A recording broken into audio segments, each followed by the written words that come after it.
500 3D printed control panels from the last rollover. I came back from the factory today. Let's see how it's repaired. Let's see how it's fixed. What about first? The two resistors on this side of the power supply have been removed, and then there's the design of the control panel. Stack a resistor on top of this. And the input of the power supply has another capacitor.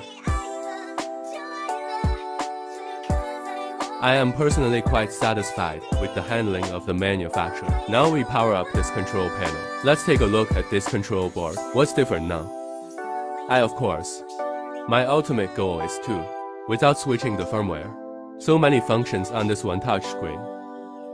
At present, only the first 3 functions of 123 can be realized. First of all, we mainly focus on 3D printing. Let's take a look at 3D printing. When the Internet Protocol address temperature can be read, it means that this control panel is normal. First, let's take a look at the settings of this control panel. Let's look at the motor settings first. Click on TMT communication. Hey, it's oil.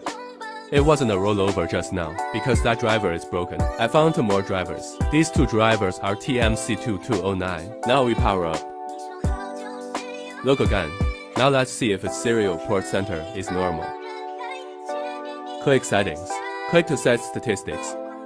We can see that the XTH and ZTH axes are okay. Then, the 2 places where the driver is not plugged in our arrow explain that everything is normal. Then we can go back.